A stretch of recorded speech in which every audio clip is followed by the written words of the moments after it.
Hi, so I'm Leah Sheppard. I'm currently a PhD candidate at the Sauder School of Business at the University of British Columbia. And thank you very much for inviting me to be here today. I'm really excited to talk about some of my ideas and research on the topic of women's same-sex conflict at work. So when I originally got interested in this topic, it was during my master's degree.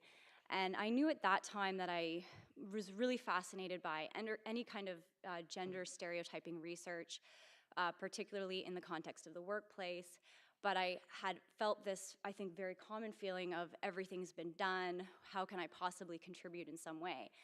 And then I had a conversation with my mother, and I think I was mentioning this to her, that I was sort of confused and I didn't know what I could do, what would be interesting for me and what would be interesting for the literature.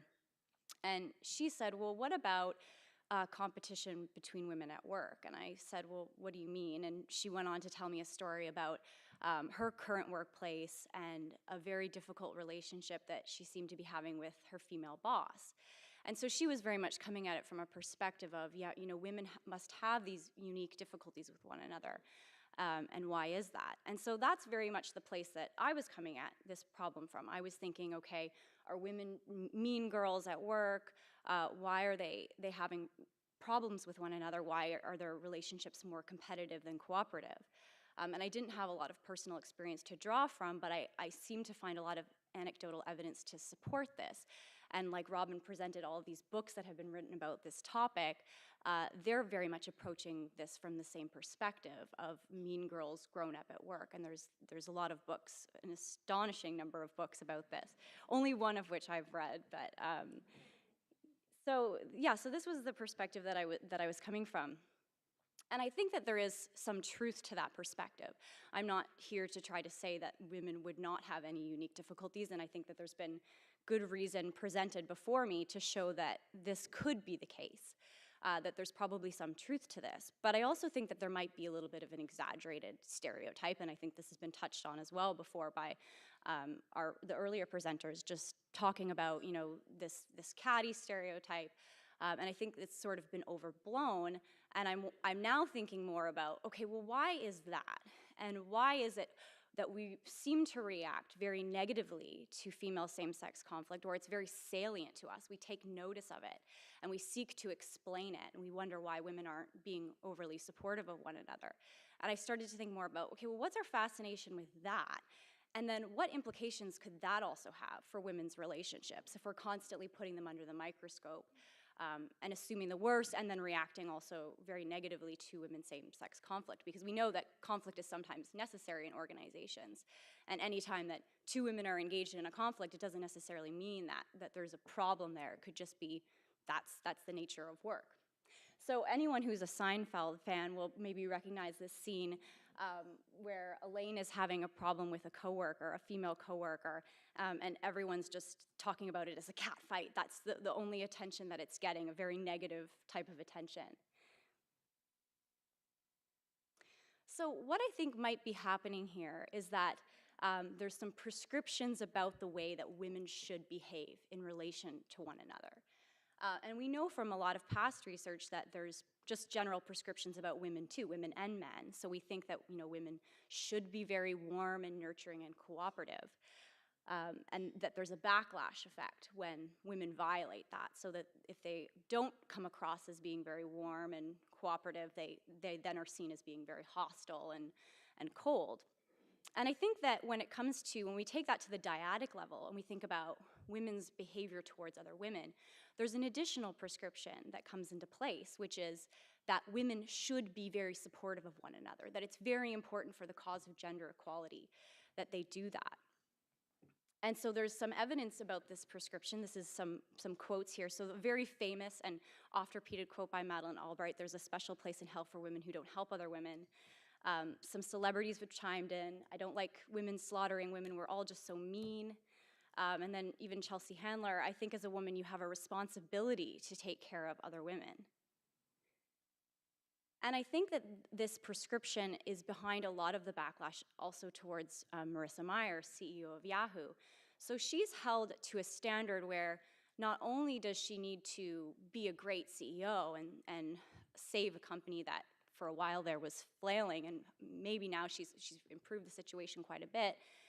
But she's also expected to make decisions that benefit other women. So when she decided to scale back the work from home program that they had at Yahoo about a year ago now, she received a lot of backlash about this. And what was really interesting about that was that a lot of companies, big companies, in the year preceding that decision had also made a similar decision. So some companies find that work from home doesn't work for them. But it was the backlash was placed a lot on Marissa Mayer, where you really didn't hear about these other organizations with male CEOs who had made the same decision. And so she was clearly held to this standard of she needs to be not only a great CEO, but also a great CEO who represents the interests of other women, and that's what she should be doing. So we see here, when Marissa Mayer directed all employees never to work from home, I understood why she said she isn't a feminist. Maybe she really isn't. And so I started to sort of search for evidence of this prescription beyond just this anecdotal evidence that I was seeing. And in a survey of working adults, I found that 74% agreed with the statement, if women wish to improve their collective standing in society, they must work together. And participants were also significantly more likely to agree with a statement about women should be good to one another than about the statement men should be good to one another. And what was really interesting, and which tells me that this is probably a very well-intentioned prescription, is that the difference in agreement between those two statements was the largest for individuals who scored very highly on a liberal political ideology scale.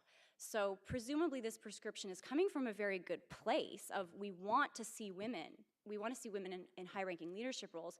We want to see more equality. And so we really do believe then that women have to support one another and lend a helping hand, and it's their responsibility then to engage in that. But I think, though, that this can be also a little bit dangerous, having this prescription. While it's wonderful to see women working together, we might want to be careful about how much we use the word should, that women should be engaging in some type of behavior, because that prescription, like a lot of other prescriptions, really limits women's behavior. And so in a first study, I was interested in, beyond just the survey, and this was an experimental study, I was interested in sort of documenting what might happen when a woman undermines the interests of another woman at work. So I was thinking very much from the example of Marissa Mayer. It was a very different example that I used in my scenario, but that's sort of what inspired that research. And so I had the same scenario, and it involved a meeting about performance that was happening in a law firm. And so I had some senior partners who had met to discuss the performance of some of the associates, with the associates not there. And I set up a scenario where it was either participants were randomly assigned to read either about a senior partner who was female, she was Janet, or Jeffrey, male. And this individual then gave some negative feedback, not personal or hostile, just simply, I don't really think this person is cut out for this profession. They don't really seem to be very committed to their caseloads or very passionate about what they're doing. So very, very standard, but this was directed at either a female or male associate, so either Helen or Brad. And so I just sort of gave participants free rein because I was really interested to see what they said about this. So I just simply asked them, why do you think that Janet said this about Helen or Janet said this about Brad? And then I coded these responses, and I ended up coming up with 4 categories, and this was determined by me and then also a research assistant who was blind to what I was studying. And 4 categories emerged, which was person-related, task-related, sexism, and miscellaneous, just I don't know, or participants who maybe weren't that engaged in the experiment. And so the person-related responses, fortunately there weren't very many of them. The person-related responses had to do a lot with these themes of disliking and threat. And so she is jealous of Helen, or he is threatened by Helen.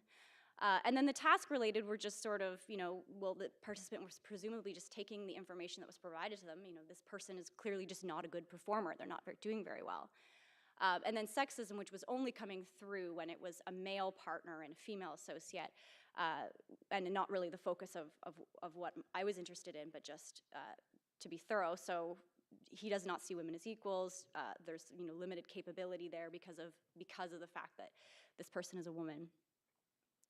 And then what I found was that, and you can see here, what's really interesting is that when there was a female partner who was giving this negative feedback about a female associate, the vast majority of the reasons that were provided had to do with person-related causes. And this was pretty astonishing when I saw this, because it was just very much, she is threatened, she is jealous of this person. And then we see that in all of the other categories, it's the task-related that tends to outnumber the person-related. And this was statistically significant. It was in this female quadrant, participants were more likely to attribute this negative evaluation to some type of person-related cause, which was a bit concerning, I think, because it was such a mildly negative feedback. So it really made me think about, when women are engaged in these settings in workplaces, which I'm sure there often are, where they're giving negative feedback, and not even directly to the individual, but when they're just expressing an opinion, whether this is coming into play, which could, really be detrimental for those women. Their opinion could be dismissed based on, well, she's clearly just catty, she's clearly just competitive. And so then in the next study, I was sort of interested. The first one was looking at, very much the backlash that this single woman received. But I started to think more about, whether conflict is also just problematized when it's occurring between two women. And so this study was looking at the same workplace conflict with only, again, the names differing. So either a female-female conflict, male-male, or mixed. And I was really interested in seeing what participants thought would be the outcome of these types of conflicts. So did they think that these people would be able to eventually come to some conclusion, resolve their conflict, move on, work together productively?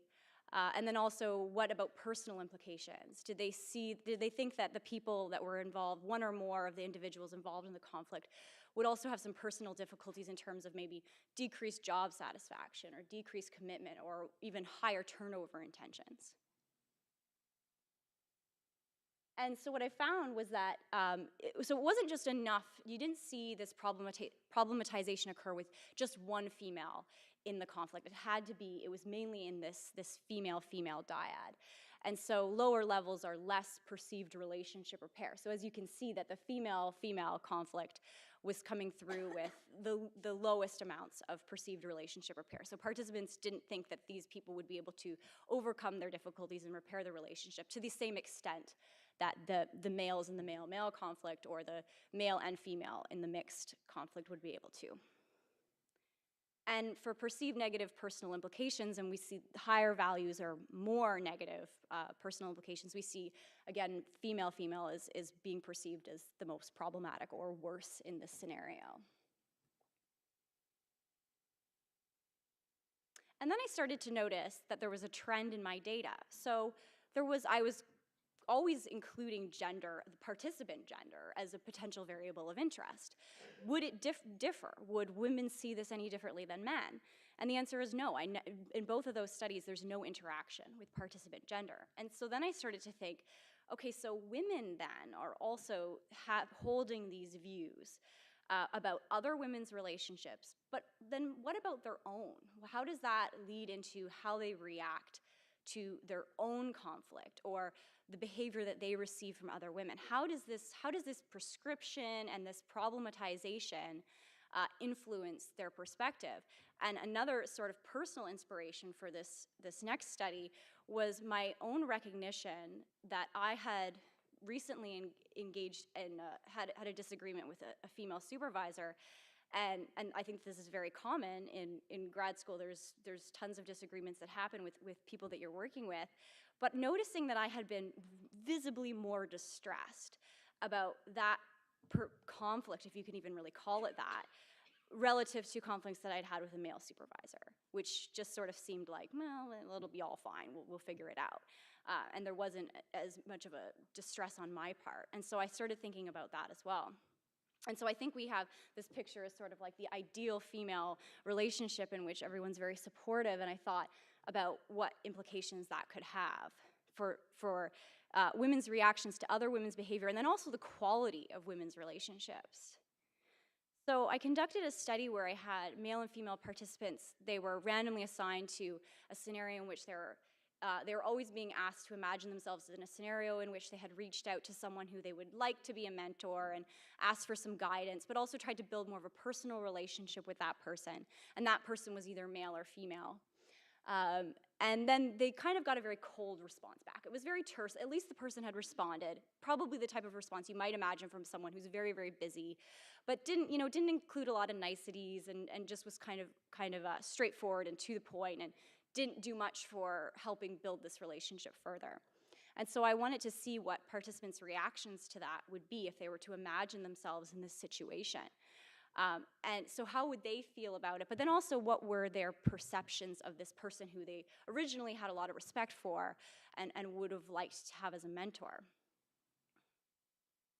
And what I found was that female participants who had been assigned to the female would-be mentor condition felt more disappointed and let down by this scenario, which then actually led them to rate the would-be mentor as being more cold. And so I thought this could have, and of course I need to do some more research to see, okay, well, what then? And what implications could that have for women's relationships? But it really got me thinking about, what then happens to women's relationships when a perceived betrayal or just cold treatment, even if it's not intended to be that way, it just kind of comes across that way. What implications does that then have for that relationship? Do females feel, more let down? Do they then sort of withdraw and avoid dealing with that person? Which we would probably expect could just exacerbate the situation and maybe even turn into a full-blown conflict, which we certainly wouldn't want. So I kind of need to do more research in that domain, but it's sort of an interesting initial peek into perhaps women's expectations or the prescriptions that they hold other women to in their relationships.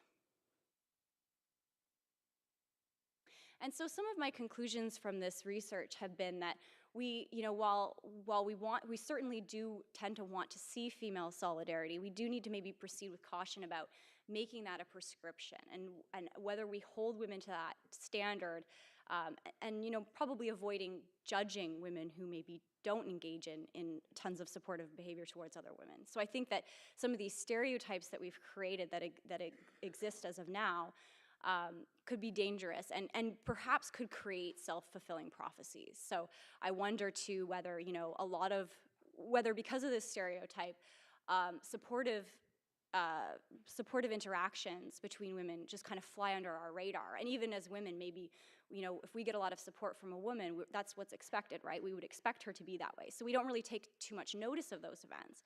But then do we overly focus on the negative experiences that we have, making them much more salient and kind of leading us to this conclusion that, yeah, women are awful to one another. They have these very tense relationships. So yeah, female solidarity, of course, is wonderful, but we want to think about whether it's fair to push this ideal on women, whether it's another thing now that women have to worry about doing, in addition to all kinds of other things that they're already worrying about in organizations. And we probably need to adjust some of our personal prescriptions that we have towards the women in our life. So thinking about, whether or not we are constantly deserving of support. Those women have their own unique challenges, their own things that they're facing, and it's not really fair to be pushing that prescription onto them. So that's it. Thank you.